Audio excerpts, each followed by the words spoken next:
Hey everybody, this is a section from Kenan Malik's The Meaning of Race, Race History and Culture in Western Society.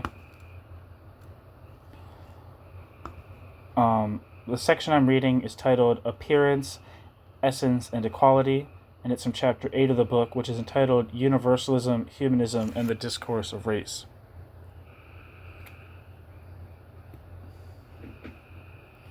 Alright.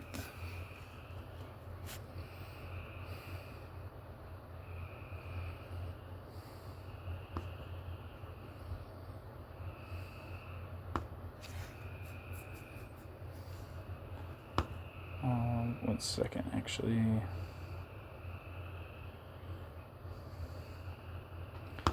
Gotta get to the footnotes.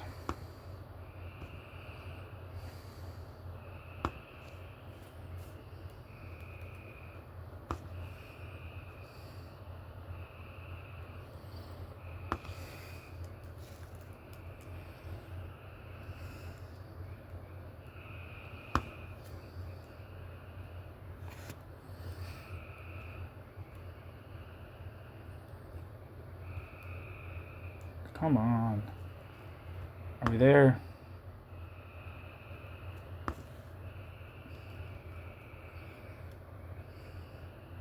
Sorry about that.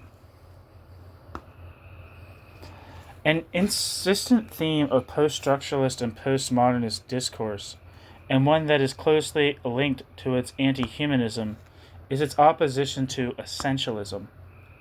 Quote, post-structuralist thinking opposes the notion that a person is born with a fixed identity, that all black people, for example, have an essential underlying black identity which is the same and unchanging. It suggests instead that identities are floating, that meaning is not fixed and universally true at all times for all people, and that the subject is constructed through the unconscious in desire, fantasy, and memory. End quote. David A. Bailey and Stuart Hall in the article The Vertigo of Displacement, published in 10/8, Volume 2, Number 3, Spring 1992. And footnote. The reminder that our identities are not naturally given but socially constructed is a useful antidote to the idea that human differences are fixed and eternal. But the understanding of the quote social in post-structuralist discourse is, as we shall see, an inadequate one.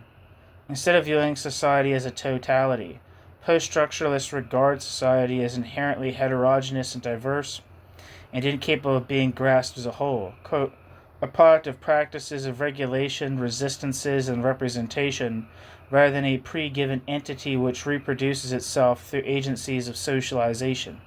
End quote.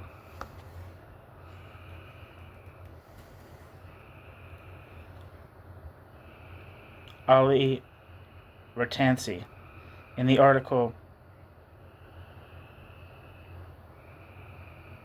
quote, Western Racisms, Ethnicities, and Identities.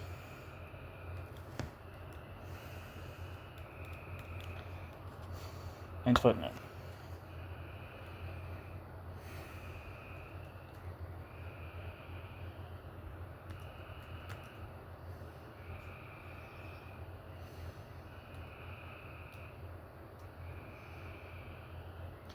Such a conception of society has undermined the capacity of post-structuralist discourse to challenge naturalistic explanations of difference. Indeed, such a conception of society has driven post-structuralists to posit an understanding of identity which in substance is barely different from that of 19th century racial theorists.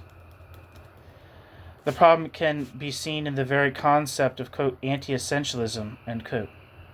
Sociologist Ali Ratansi has described anti-essentialism as a, quote, maneuver cutting the ground from conceptions of subjects and social forms as reducible to timeless, unchanging, defining and determining elements or ensembles of elements.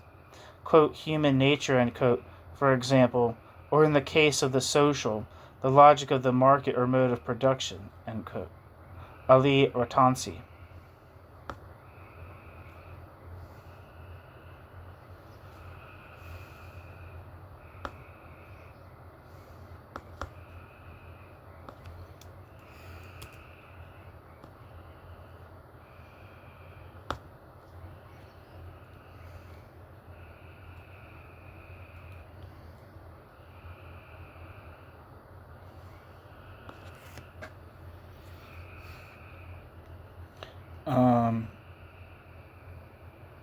The Sociological Review says, Ali Ratansi was full-time professor and is now visiting professor of sociology at City University of London. Ali Ratansi's many books include Marx and the Division of Labor, Race, Culture, and Difference with J. Donald, published in 1992, Racism, Modernity, and Identity with S. Westwood, and Postmodernism and Society, Multiculturalism, and Racism.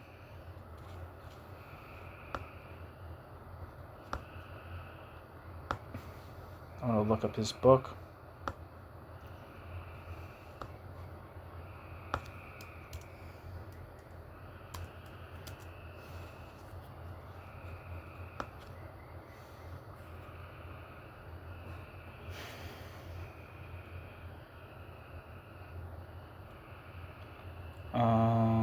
The description for Racism, Modernity, and Identity on the Western Front, edited by Sally Westwood and Ali Ratansi, says, this book analyzes racism and changing ethnicities in Europe and the U.S. in the context of new forms of global dislocation, economic recession, the resurgence of neo-fascism, and a widespread sense of the crisis of Western modernity.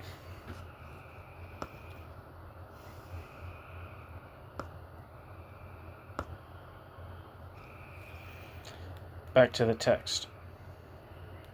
On the one hand, Ali Ratansi characterizes anti-essentialism as opposition to the idea of timeless or unchanging social forms, as hostility to an ahistoric understanding of social phenomena.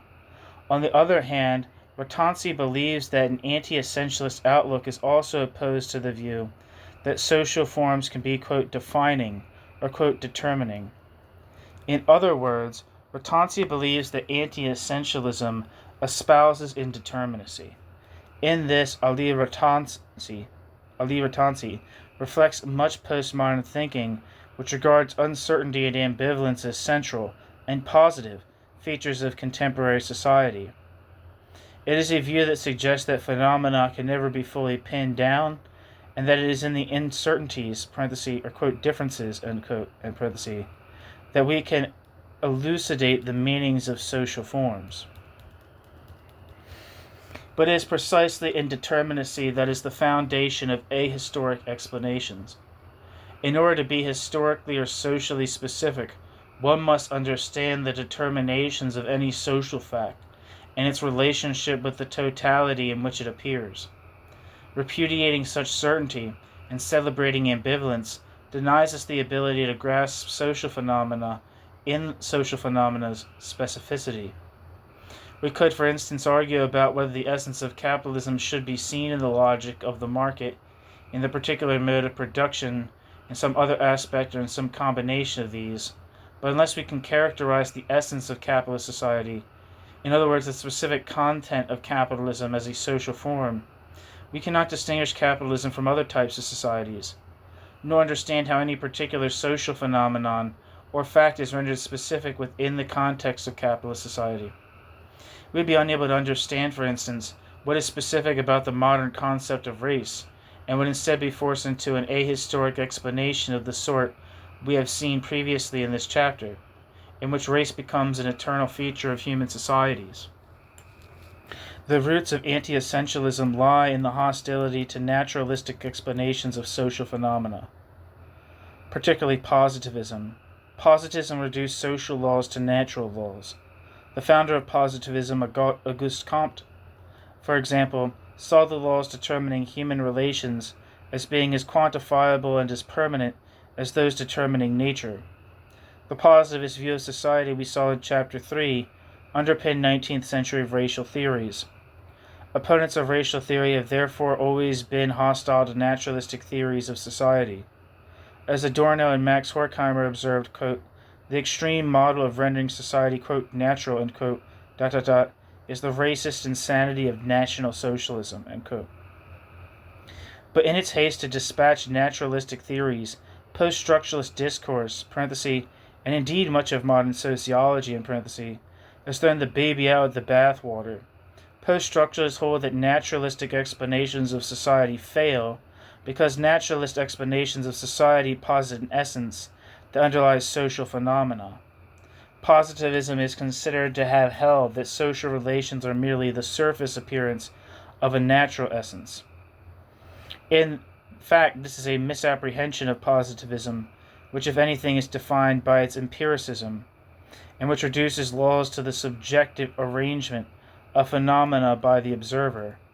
Quote, "I personally believe that the doctrine of indeterminacy is true," end quote, wrote Karl Popper, the principal 20th century proponent of positivism.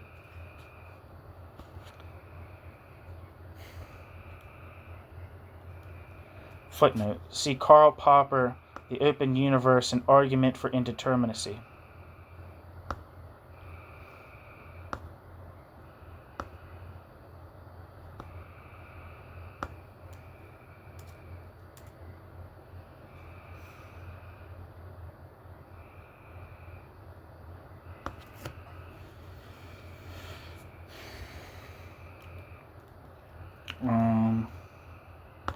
The description for The Open Universe, An Argument for Indeterminism, from the postscript to The Logic of Scientific Discovery. The description says, The Open Universe is one of the 3 volumes of Karl Popper's postscript to The Logic of Scientific Discovery. The postscript is the combination of Popper's work in the philosophy of physics and a new famous attack on subjectivist approaches to philosophy of science.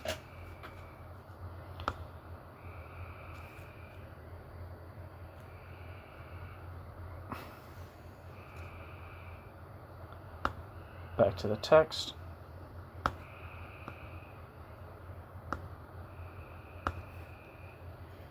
And footnote. Having defined positivism as the belief in a natural essence underlying social phenomena, anti-essentialists then argue against not simply naturalistic explanations of society, but any essentialistic explanation. All determination is considered to be essentialistic and therefore illegitimate. Anti-essentialism is therefore a critique not simply of the idea of natural essence, but of any and all essentialist viewpoints. Anti-essentialists hold that theory can have no recourse to determinants beyond empirically given phenomena. Essences and forces, whether natural or metaphysical, spiritual or historical or fictitious, at best social quote laws, are convenient fictions that allocate an order to empirical phenomena. At worst, they are self-serving illusions that only seek to shield us from facing reality. For post-structuralists, then, social phenomena are not reducible to another property that bestows them with meaning.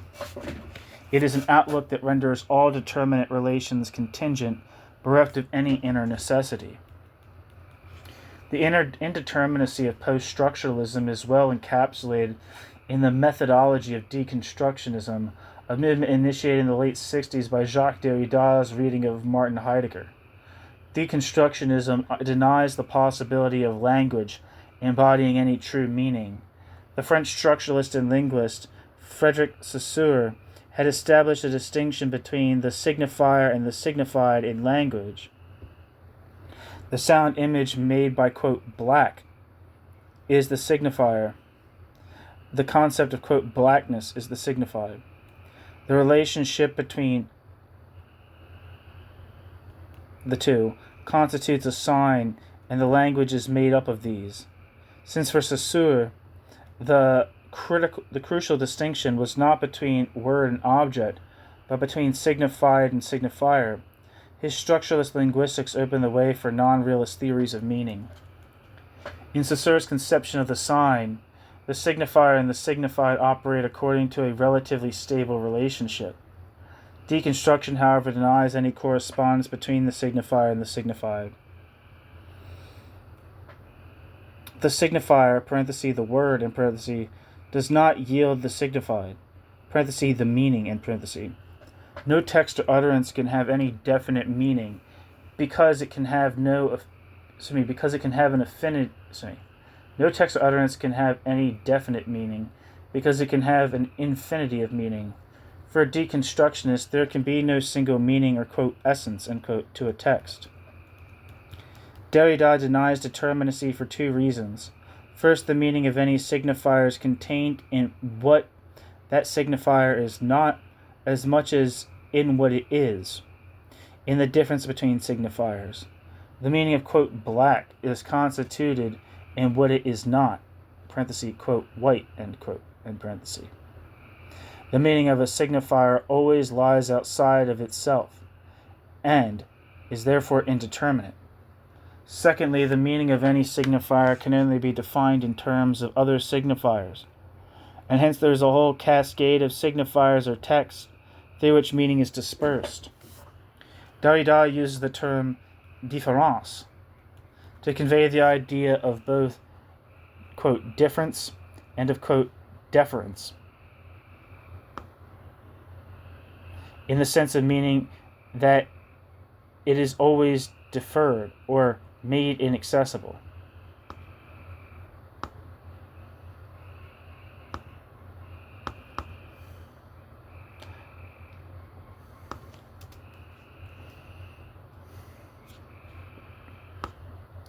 Wikipedia says, différence is a French term coined by Jacques Derrida. Roughly speaking, the method of différence is a way to analyze how signs, parenthesis, words, symbols, metaphors, etc., in parenthesis, come to have meanings. It suggests that meaning is not inherent in a sign, but arises from the sign's relationships with other signs, a continual process of contrasting with what comes before and after. That is, a sign acquires meaning by being different from other signs. The meaning of a sign changes over time as new signs keep appearing and old signs keep disappearing.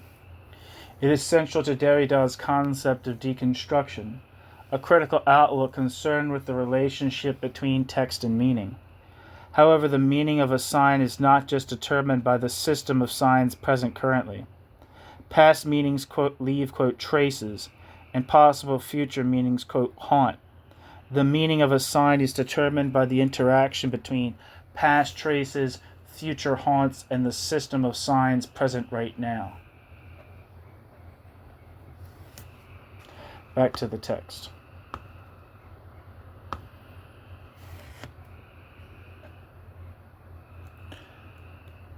The methodology of deconstruction is to examine text minutely, to break a text down into the text component parts, and to reveal meanings that were neither intended nor previously grasped, often by making marginal aspects of the text central.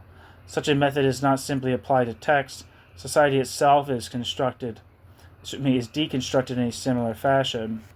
It was Levi-Strauss who first argued that a culture or a society can be read like a language.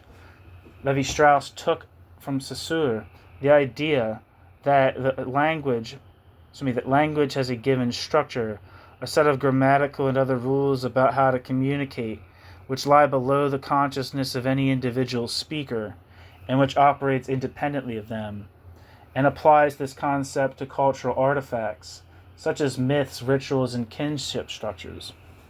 Social forms, argued Levi-Strauss, are in fact social signs embodying a relationship between signifier, the external structure, and the signified, the inner meaning. It is an argument, as we saw in Chapter 6, that tends towards an anti-humanist interpretation in the sense that it regards culture as an entity working through human beings, rather than culture being a product of humanity. Deconstruction takes this argument a few stages further, both idealizing social forms and making social forms indeterminate.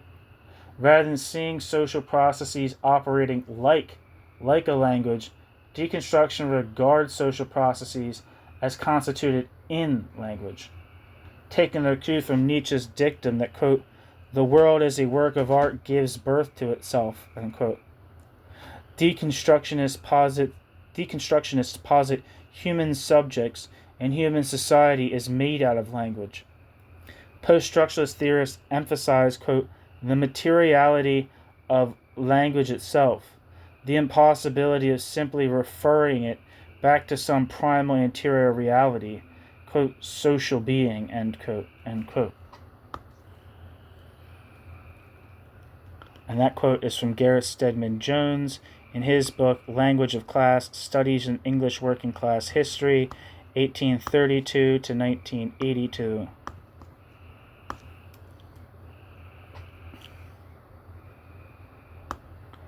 The description for this book says, this collection of essays by Gareth Stedman Jones proposes a different way of seeing both historians' analytical conceptions of, quote, class and the actual manifestation of class in the history of English politics and English culture since the 1830s. As the progenitor of the first generally acknowledged working class movement, the English working class provided the initial empirical basis for not only the original Marxist theory of modern industry and proletarian revolution, but also subsequent historians' reactions against or adaptations of the Marxist theory of class. In language of class, Gareth Stedman Jones draws a distinction between two conceptions of class: the everyday and commonplace perception of class's pervasiveness in England, and the Marxist idea of class's revolutionary significance. Gareth Stedman Jones proceeds to challenge the predominant conceptions of the meaning and development of, quote, class consciousness, unquote, by stressing the political and discursive conditions in which particular languages appeared and receded. Among the themes of individual essays in the book are a rethinking of the, quote, making of the English working class, unquote, and the phenomenon of Chartism, a novel exploration of the formation and components of, quote, working class culture, unquote, and in light of these, a new approach to understanding the history of the Labour Party. Back to the text and footnote.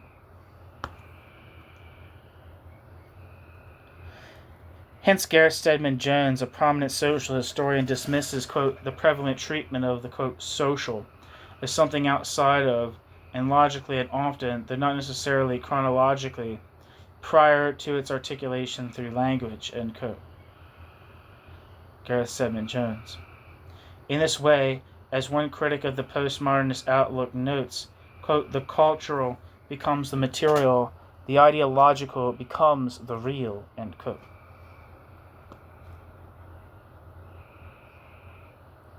Footnote. See Brian D. Palmer's article, The Eclipse of Materialism, Marxism and the Writing of Social History in the 1980s.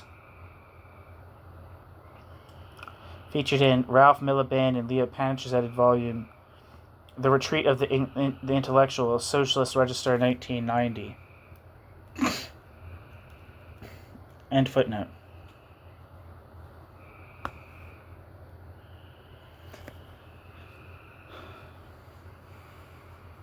Language and discourse become reified in the only reality while, quote, social beings, and, quote, become illusions, something, quote, constituted in the world of language and symbols, end quote. Reality is simply a discursive form so that, as Neville Kirk put it in a critique of such arguments, there is, quote, no economy, no society, no cultural or political systems and structures, but only economic, social, cultural, and political discourses, end quote. Neville Kirk. Footnote. See Neville Kirk's article, History, Language, Ideas, and Postmodernism, Materialist View, published in Social History, Volume 19, Number 2, May 1994.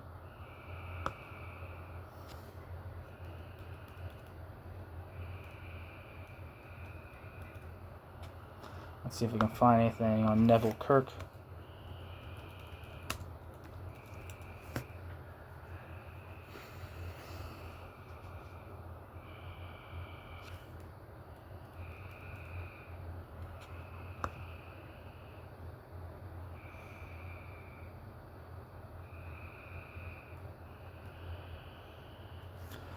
Neville Kirk's biography on the Australian National University School of History page says, Professor Neville Kirk was a visiting fellow with the National Centre of Biography in November-December 2009.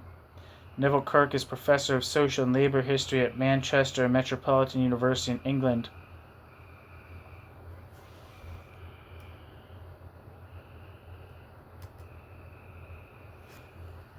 An acknowledged expert in the field of labor history, Neville Kirk is on the steering committee of the International Research Group Labour and Globalization, based at the University of Toronto, Canada, and is a member of the advisory boards of Labour History Review, the Society for the Study of Labour History and the International Labour and Working Class History. Neville Kirk also edited the Lives of the Left series of labour biographies and co-edited the Dictionary of Labor Biography.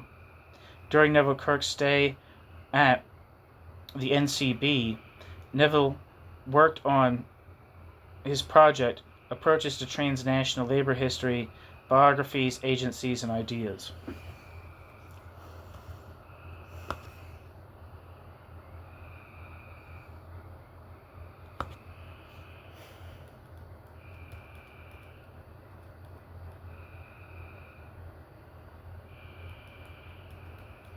Back to the text and footnote. Since discourse and language themselves are indeterminate, so are social forms. As with a linguistic sign, the meaning of a social form depends as much on what it is, not as with what it is. Social meaning, therefore, lies in the differences between social forms, and is deferred or made inaccessible in the same way as is linguistic meaning. Further, any social process can have a multiplicity of meanings, since meaning depends on context, and the context is different for every human subject. The result is, in E.P. Thompson's words, quote, a self-generating conceptual universe, bracket, which, and bracket, imposes that self-generating conceptual universe's own identity upon the phenomena of material and social existence, rather than engaging in a continual dialogue with the phenomena of material and social existence. End quote. E.P. Thompson in The Poverty of Theory.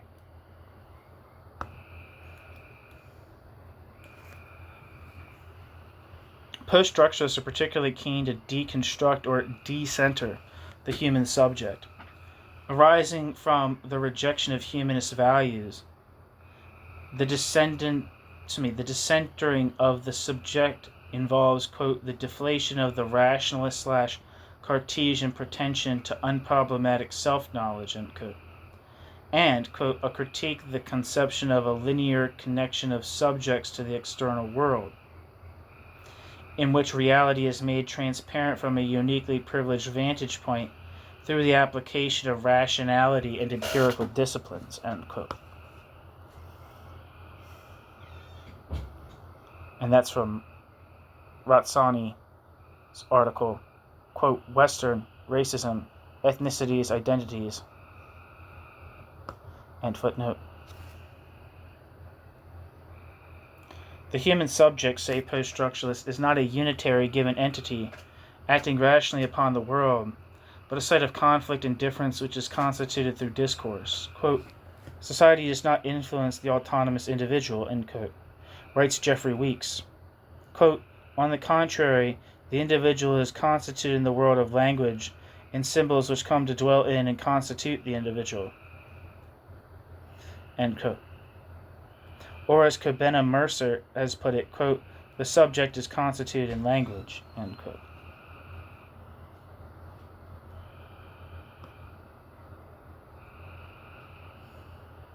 Footnote. See Jeffrey Weeks' Sexuality and Its Discontents, and the article by Kobena Mercer, Back to My Roots, a postscript of the 80s, published in 10/8.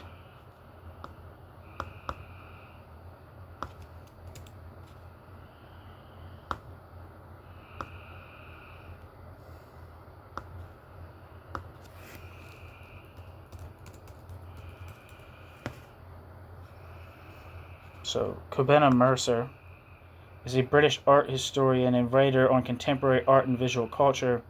Kobena Mercer's writing on Robert Mapplethorpe and Rotimi Fani Kayode has been described as, quote, or Kayode, I don't know how to say that name, has been described as, quote, among the most incisive, parenthesis, and delightful to read, in parenthesis, critiques of simple identity-based politics in the field of cultural studies, end quote.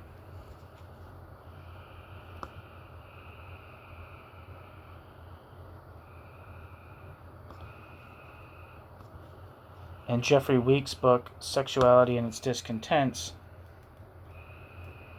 is in 1980, its full name is Sexuality and Its Discontents, Meanings, Myths, and Modern Sexualities is a 1985 book about the politics and philosophy of sex by the sociologist Jeffrey Weeks. The book received positive reviews, crediting Weeks with explaining the theories of sexologists and usefully discussing controversial sexual issues. However, Jeffrey Weeks was criticized for his treatment of feminism and sadomasochism.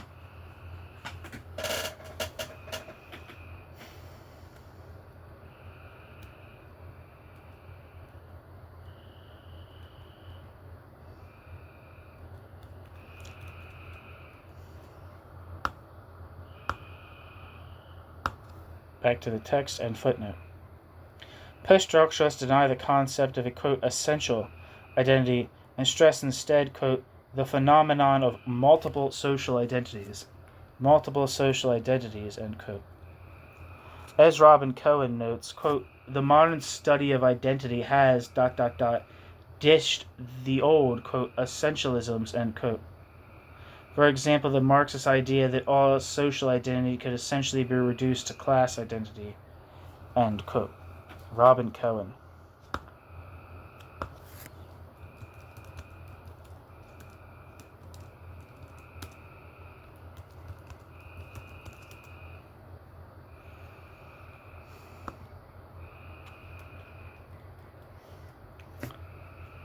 Wikipedia says Robin Cohen, born 1944, is a social scientist working in the fields of globalization, migration, and diaspora studies.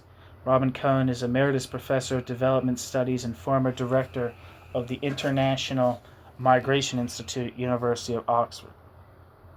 Back to the text.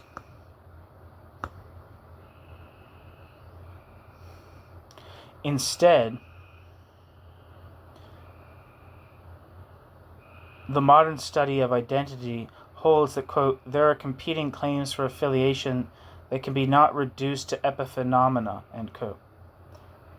And, quote, gender, age, disability, race, religion, ethnicity, nationality, civil status, even musical styles and dress codes, end quote, are all, quote, very potent axes of organization and identification, end quote. Robin Cohen. Footnote. Robin Cohen, Frontiers of Identity, The British and the Others.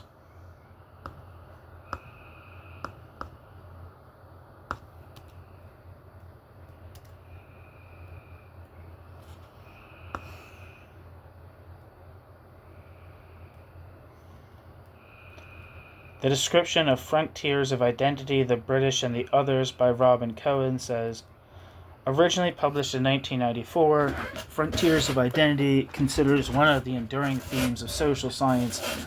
How is a national identity forged and sustained? How does it change over time? Who is included in the body politic and who is socially excluded? How do the established population, opinion makers, and politicians react to more marginal people, including long-spurned minorities and recent migrants?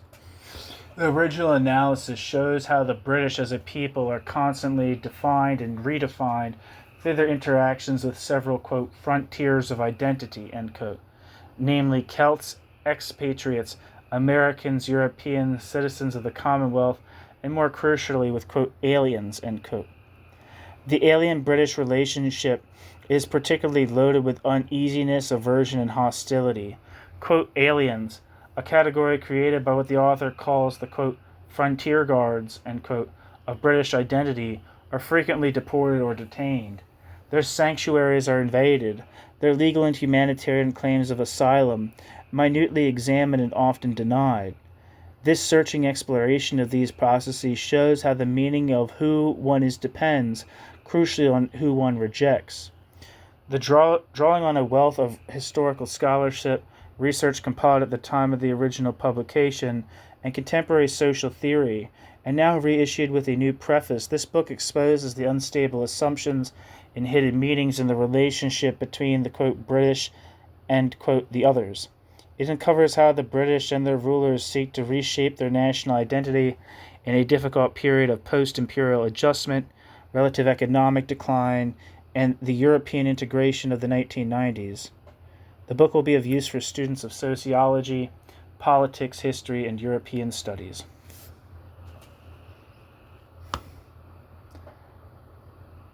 Back to the text and footnote.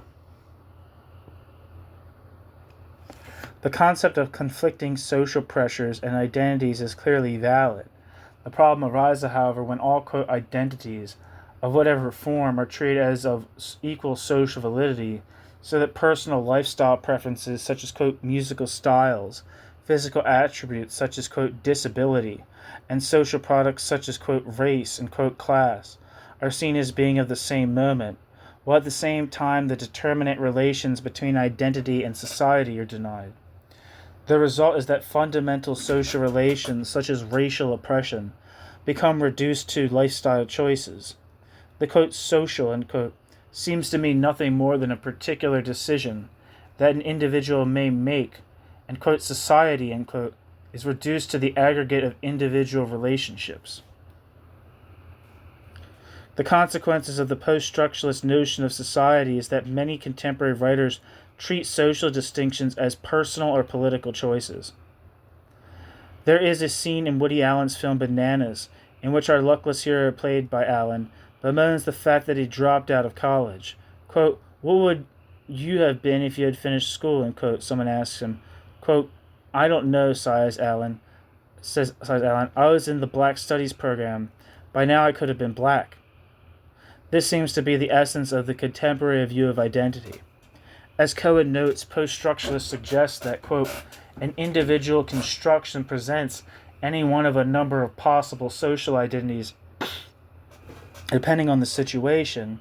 Like a player concealing a deck of cards from the other contestants, the individual pulls out a knave, or a religion, or an ethnicity, a lifestyle, as the context deems a particular choice desirable or appropriate, end quote. Robin Cohen.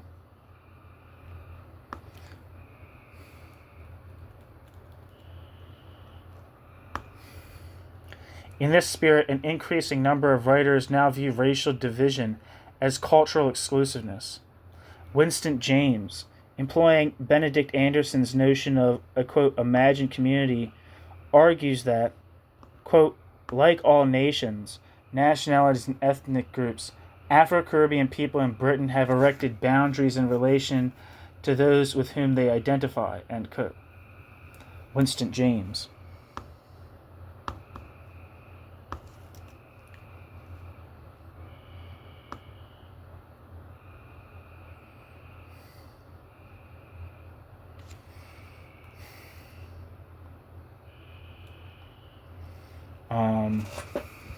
The website, what's this website called? Titled Distinguished Lecturer, the Organization of American Historians, says, Winston James is a professor of history at the University of California, Irvine, and a widely published historian of African diaspora. Winston James is the author of the prize-winning Holding Aloft the Banner of Ethiopia, Caribbean Radicalism in Early 20th Century America, published in 1998. A Fierce Hatred of Injustice, Claude McKay's Jamaica and His Poetry of Rebellion, published in 2000. And The Struggles of John Brown Russwurm, The Life and Writings of a Pan-Africanist Pioneer, 1799 to 1851, published in 2010. And co-editor of Inside Babylon, The Caribbean Diaspora in Britain, published in 1993. Winston James's current project is a two-volume political biography of Claude McKay, a leading figure of the Harlem Renaissance.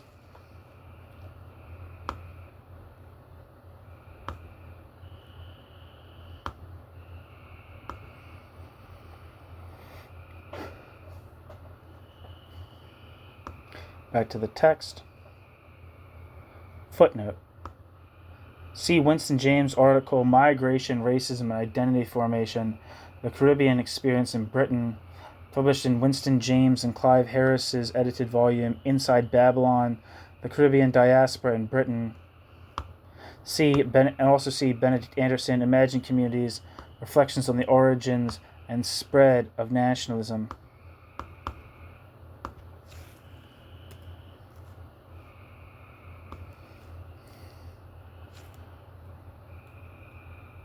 The description of this book says the edited book by Clive Harris and Winston James, says, "The varied experience of the Caribbean diaspora in Britain, with its difficult and fractured history, is reflected in this distinctive and lively collection.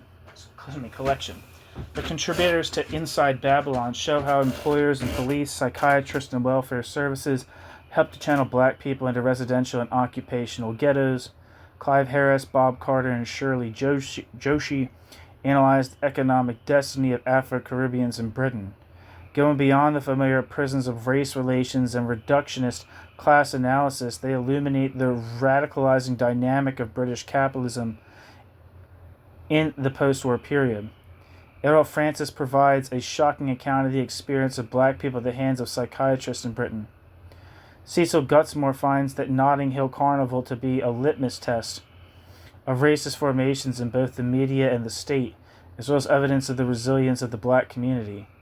Amina Mama and Claudette Williams explore the position of women in black communities, while Gail Lewis focuses on their characteristic patterns of employment.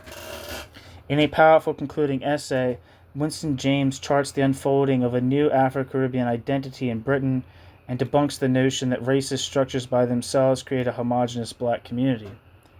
Inside Babylon is a radical and timely indictment which moves beyond oversimplified and misleading stereotypes to identify and explore the impressive struggles of black people of Britain. Back to the text. End footnote. The suggestion is that Afro-Caribbeans have chosen to establish distinctive cultural patterns, that Afro-Caribbeans have asserted Afro-Caribbeans' right to be different as a way of confirming Afro-Caribbeans' quote, imagined community, end quote, of establishing what Winston James calls a quote, new sense of fellowship, end quote. If this were true, however, then racism would not be a problem. If we could choose identities like we choose our clothes every morning, if we could erect social boundaries from a cultural Lego pack, then racial hostility would be no different from disagreements between lovers of Mozart and those who prefer Charlie Parker, or between supporters of different football clubs. In other words, there would be no social content to racial differences, simply prejudice born out of a plurality of tastes or outlooks. But we know that in reality, racial divisions do have a social content, that racial divisions are not simply the product of personal preferences, and that blackness amounts to more than a semester on a black studies program. It is not Afro-Caribbeans or any other racialized group who have, quote, erected boundaries, end quote, with the rest of society. It is society which has established those boundaries by racializing certain social groups and signifying those groups as, quote, different, as Winston James himself acknowledges when he notes, quote, the powerful centripetal forces of British racism, end quote.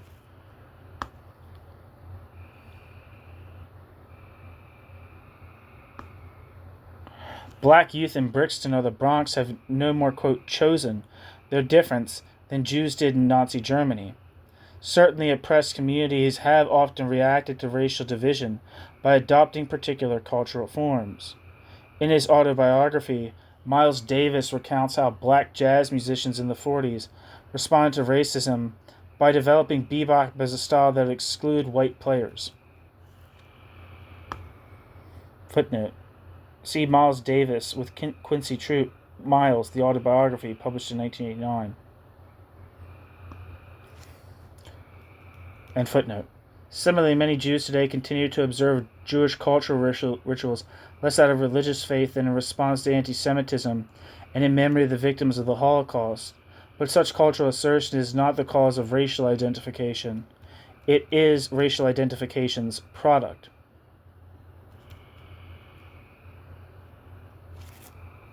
The corollary of the argument that oppressed people choose their racialized identities is the belief that racism is the result of a political conspiracy.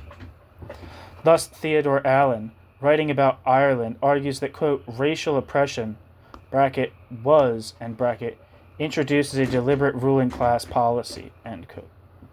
Theodore Allen.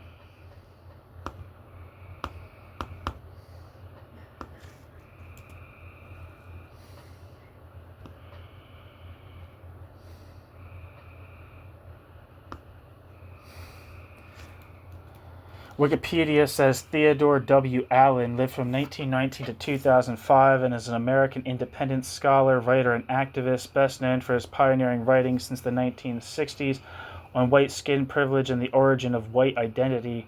Theodore Allen's major theoretical work, The Invention of the White Race, was published in 2 volumes, Racial Oppression and Social Control, published in 1994, and The Origin of Racial Oppression in Anglo-America in 1997. The central ideas of this opus, however, appeared in much earlier works such as his seminal Class Struggle and the Origin of Racial Slavery, The Invention of the White Race, published as a pamphlet in 1975, and in expanded form the following year. He claimed that the notion of white race was invented as, quote, a ruling class social control formation, quote. Theodore W. Allen did research for the next quarter century to expand and document his ideas, particularly on the alleged relation of white supremacy to the working class.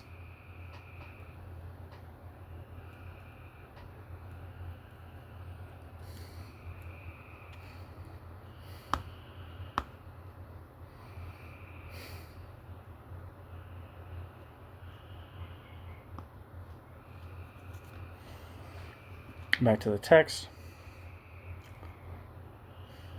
The ruling class, even if the ruling class desired to do so, could not, parenthesis, and cannot, in parenthesis, simply, quote, invent, and quote, racial divisions. Social differentiation emerges out of real social and economic mechanisms, out of dialogue and struggle between different social groups, out of the interaction between ideology and social processes. The ruling class can no more, quote, introduce, and quote, racial oppression than Afro-Caribbeans can invent their blackness, or Woody Allen become a black man. Far from demonstrating identity and the human subject as socially constructed, post-structuralist discourse reduces, parenthesis, or deconstructs, in parenthesis, society to the accidental interaction of individuals and removes the subject from the terrain of the social. Since there is no mediation between the individual and the social, determinate social relations are reduced to contingent relations between individuals, and the, quote, social, end quote, itself is seen as having a discursive, not a real existence. The celebration of idealism and indeterminacy is reinforced by hostility to universalizing theory or totality. Indeed, the stress on indeterminacy arises from the belief that we cannot comprehend social reality in any holistic sense. We saw in the previous section how repugnance to fascism was recast as rejection of totalitarianism, seen as the product of Enlightenment universalism. In post-structuralist theory, all attempts at grasping social reality as a totality are rejected. All such attempts are, quote, totalitarian, end quote, because they impose a single version of the world upon what is in fact a plurality. In a famous critique of Jean-Paul Sartre, Levi-Strauss claimed that the argument for a single or universal history in Sartre's critique of dialectical reason was tautological because the universal had only been established by excluding all that lay outside the self-defined total. Quote, a truly total history would, bracket be, and bracket chaos. Every corner of space conceals a multitude of individuals, each of whom totalizes the trend of history in a manner that cannot be compared to the others, Even history, which claims to be universal, is still only a juxtaposition of a few local histories within which, parenthesis, and between which, and parenthesis, very much more is left out than put in, Insofar as history aspires to meaning, it is doomed to select regions, periods, groups of men, and individuals in these groups, and to make them stand out as discontinuous figures, against a continuity barely good enough to be used as a backdrop. A truly total history would cancel itself out. A truly total history's product would be not, end quote. Levi-Strauss. The Savage Mind.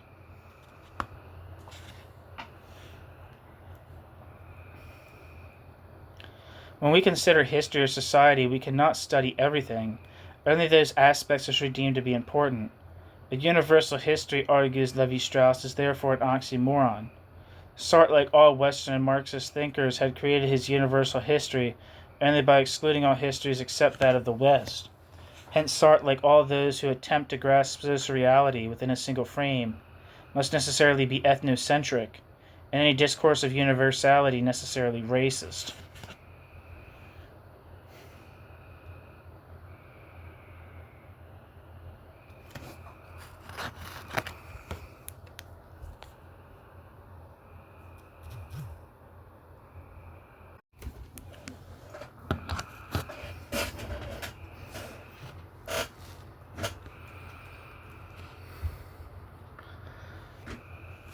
It is true that any history or sociology, whether Levi-Strauss's, Sartre's, Marx's, or indeed mine in this book, requires the use and interpretation of facts in a selective manner.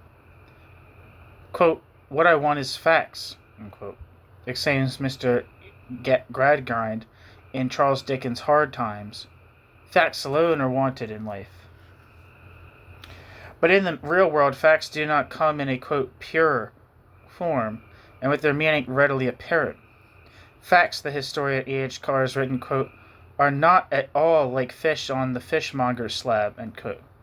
Rather, quote, they are like fish swimming about in a vast and sometimes inaccessible ocean, and what the historian catches will depend partly on chance, but mainly on what part of the ocean he chooses to fish in, and what tackle he chooses to use, these two factors being, of course, determined by the kind of fish he wants to catch, end quote. E.H. Carr. Footnote. E.H. Carr, What is History?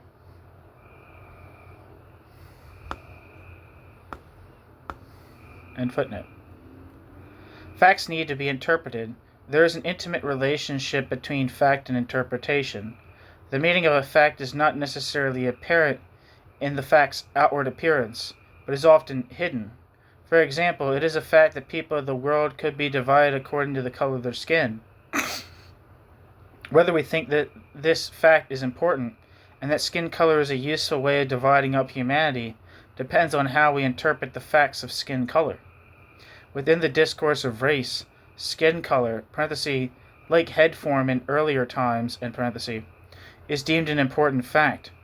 In the argument I have presented in this book, the fact of skin color is irrelevant in any assessment of humanity.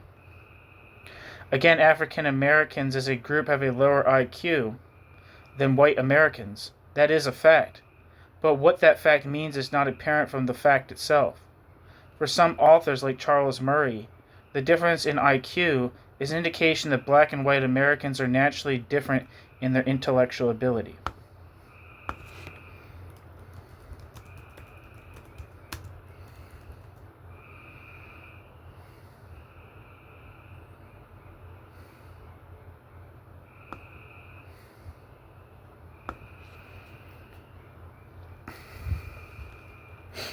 Wikipedia says Charles Murray, born 1943, is an American political scientist.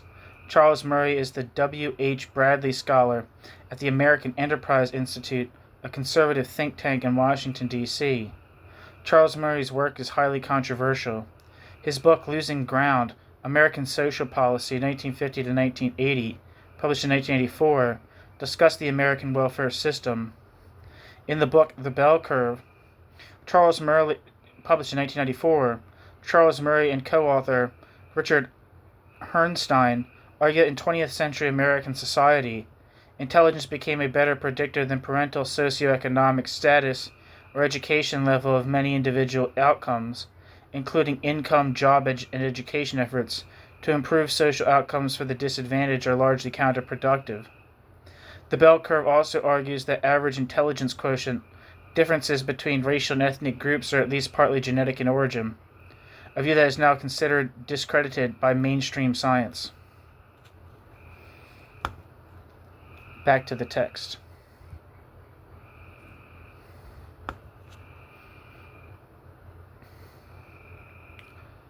For others, the difference in IQ is an indication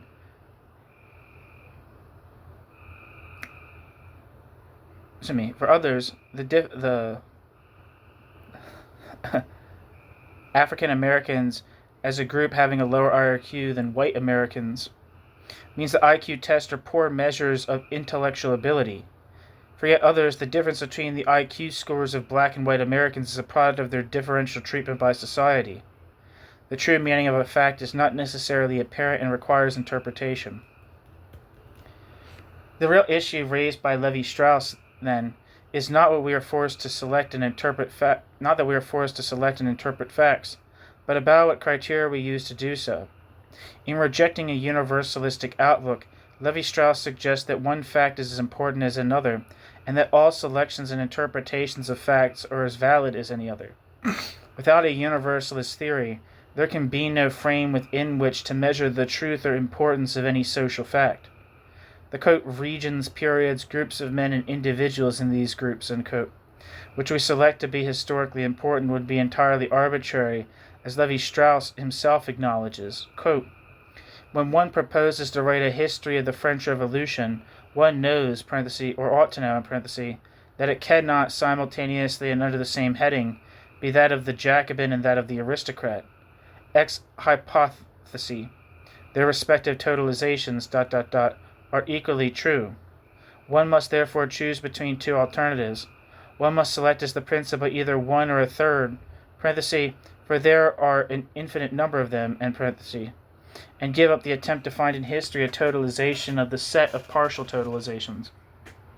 Or alternatively, one must recognize them all as equally real, but only to discover that the French Revolution, as commonly conceived, never took place. Levi-Strauss.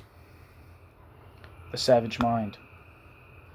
Different facts or episodes are important to different social groups, and we are simply left with a plurality of competing histories, each, quote, equally real, end quote, and none which can, quote, be compared to the others, end quote.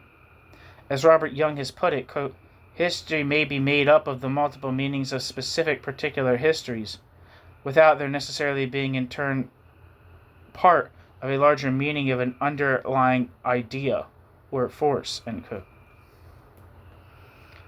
Robert Young.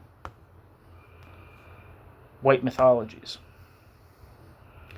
Levi-Strauss and Young propose here a quote, anything goes, end quote, theory of meaning, in which there is no commensurability between different worlds of meaning.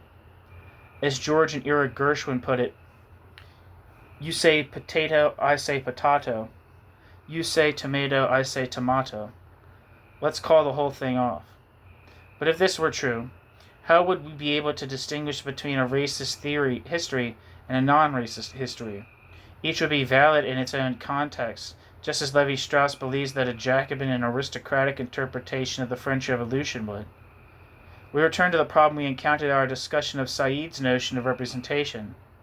Just as the logic of Said's argument in Orientalism undermined his capacity rationally to criticize Orientalism, so the relativity of meaning given by the arguments of Derrida, Levi-Strauss, and others undermines their capacity to challenge racist discourse.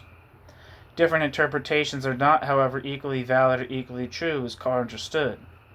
Quote, it does not follow that, because a mountain appears to take on different shapes from different angles of vision, it has objectively either no shape or an infinity of shapes. It does not follow that, because interpretation plays a necessary part in establishing the facts of history, and because no existing interpretation is wholly objective, one interpretation is as good as another, and the facts of history are not amenable to objective interpretation. End quote. E.H. Carr, What is History? A racist and non-racist interpretation of history are not equally valid, and neither are Jacobin and aristocratic interpretations of the French Revolution. We are required to choose between them, to decide which is true and which is not. A totalizing theory gives us the capacity to make such choices.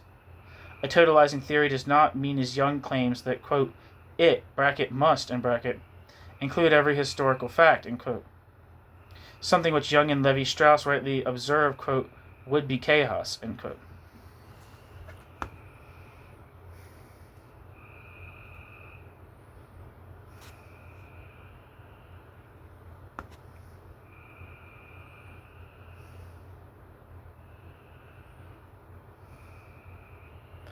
Such would be the empiricist approach. Rather, a totalizing theory provides a framework in which we can decide which facts and interpretations are objectively important or true. We require a standard of significance to distinguish between real or significant facts and the irrelevant facts. But a standard by which we establish truth cannot, as the positivists believed, be absolute or eternal, such as reason or nature. The standard itself is historically specific, a standard which evolves as humanity evolves. A totalizing theory, by grasping social reality as a whole, can provide for us principles which, at any specific time, operate across human boundaries and hence act as standards by which we can gauge the truth or falsity of any interpretation. Equality is a value that would have been meaningless in pre-capitalist society. It is the specific historical product of modern capitalist society. Even within capitalist society, the concept of equality has evolved, from the view that it was a natural concept to the contemporary realization that it is socially defined. Historical specificity of the concept of equality, however, does not deny its universal quality or its objective significance. It is a standard by which we are able to judge political arguments and political practices. It is a measure by which we can objectively gauge historical and social progress. And it is a criterion by which we can pass judgment on different interpretations of the French Revolution or of IQ differentials in contemporary America.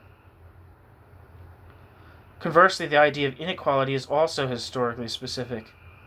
Inequality in pre-capitalist society has a different meaning than inequality under capitalism.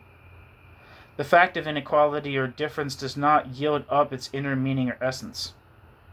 This only becomes apparent when we study it in its particular historical context.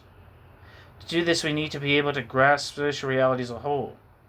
In other words, to understand capitalist society or pre-capitalist society in its totality. Without a conception of totality, it is not possible to develop a historical understanding of social relations. There becomes an inevitable tendency to treat all the partial social categories as having been always present in every society. It is only in the context of the whole that our understanding of the particular can develop. Lukács put this argument well. Quote, "The objective forms of all social phenomena change constantly in the course of their ceaseless dialectical interactions with each other. The intelligibility of objects develops in proportion as we grasp those objects' function in the totality to which those objects belong. This is why only a dialectical conception of totality can enable us to understand reality as a social process." Reality is a social process, end quote. Georg Lukács. To understand the specificity of any fact, we need therefore to detach it from the form in which it appears and to discover the intervening links which connect it with its core, its essence. Without such a determinate relationship between appearance and essence, there can be no understanding of facts in their context. We have already seen in the ahistorical rendering of categories such as, quote, difference, quote, the other, and indeed, quote, race, how relativism gives way to ahistoricism.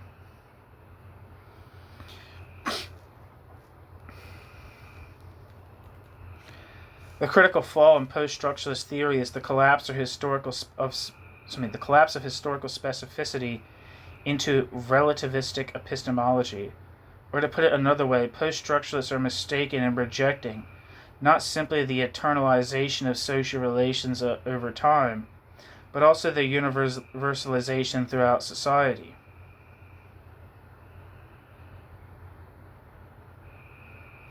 In post-structuralist discourse, social relations are seen not just as historically specific, but also as particular. In post-structuralist discourse, social relations are seen not just as historically specific, but also as particular to an immediate cultural environment.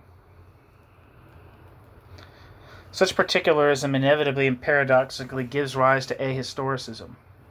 In denying essentialism, in the sense of a meaning beyond surface appearance, post-structuralism is forced to adopt an essentialist methodology, in the sense of an ahistoric outlook.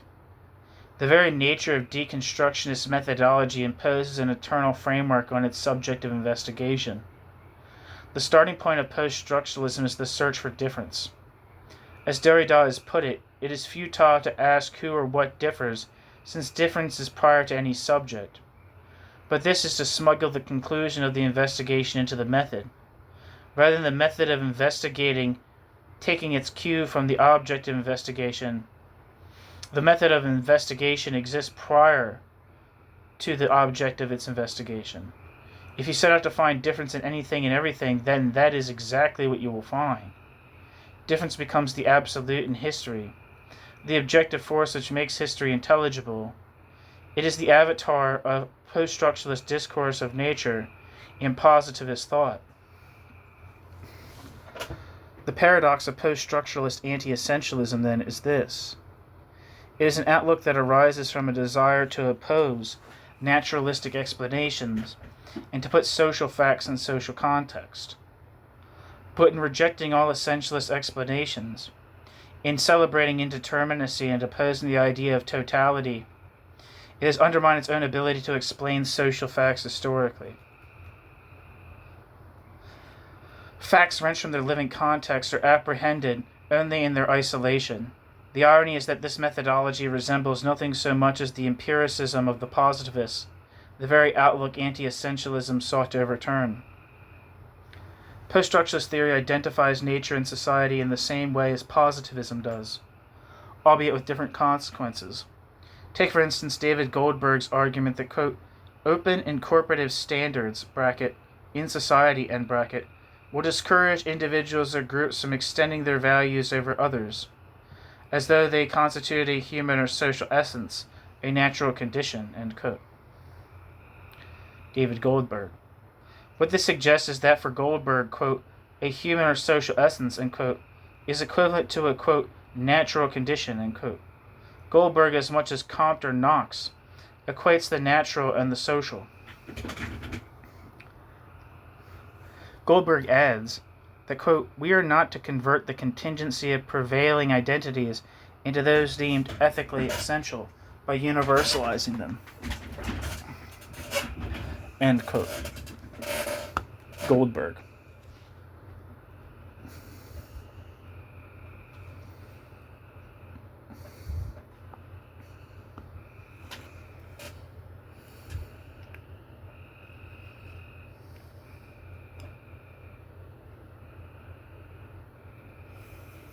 Goldberg, as much as Comte or Knox, equates the natural and the social. Goldberg adds that, quote, we are not to convert the contingency of prevailing identities into those deemed ethically essential by universalizing them, end quote. Goldberg. What matters, then, are the immediate superficial appearances and not any underlying essential quality. A quality, however, presumes the existence of a, quote, human essence, end quote. Without such a common essence, equality would be a meaningless concept. If humanity did not form a single category, if in Foucault's words, quote, nothing in man, not even his body, is sufficiently stable to act as the basis for self-recognition or for understanding other men, end quote, then equality between different human individuals and groups would be as meaningless as equating apples and pears, or to use Levi-Strauss's analogy in his critique of Sartre, such, quote, different domains, end quote, as, quote, natural and irrational numbers, end quote.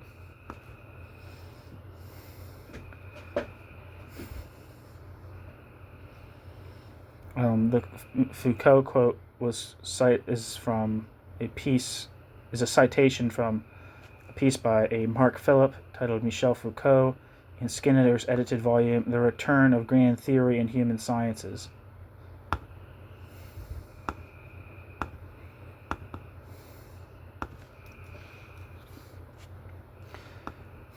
And the Levi-Strauss quote is from The Savage Mind.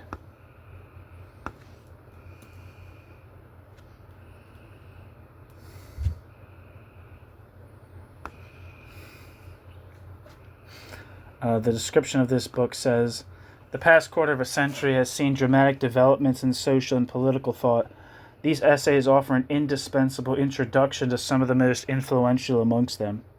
Clinton Skinner's introduction traces broad transformations such as the erosion of empiricist assumptions and the undermining of the positivist ideal of the unification of the sciences by the impact of foreign traditions on English-speaking social science.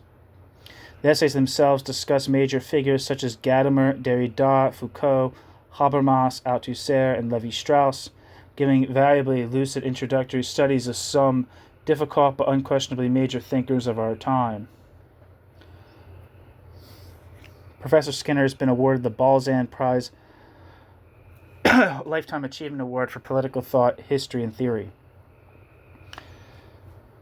Back to the text and footnote.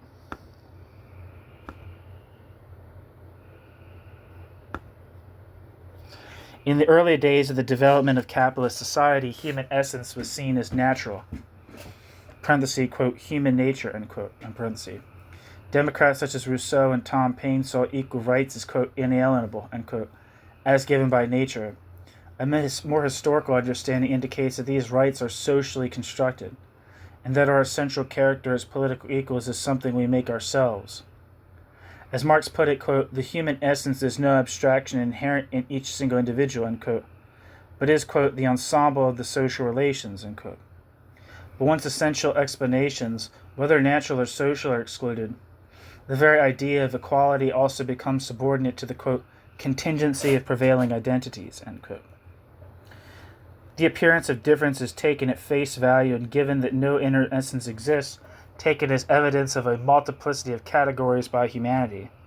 This, we should recall, is precisely the method employed by positivist racial theory, which deduced from the appearance of difference, parentheses, skin color, head form, and so on, in parentheses, the division of humanity into different categories or, quote, races, end quote.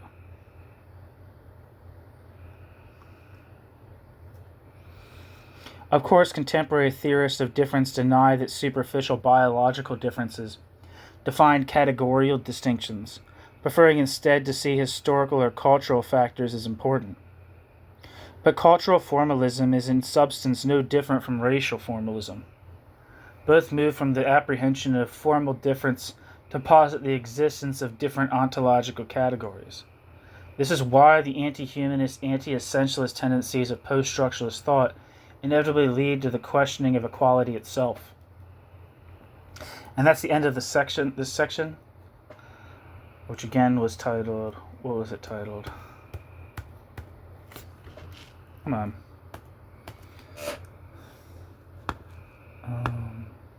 Appearance, Essence, and Equality.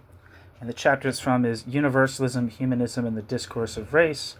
And that's chapter 8 of Kenan Malik's. I think I'm pronouncing the last name right. I'm not sure if I'm pronouncing the first name right. Kenan Malik's The Meaning of Race, Race History, and Culture in Western Society. I don't know how much of this, if I'm going to read any more of this book, but I've enjoyed what I have read of it. So thanks for listening.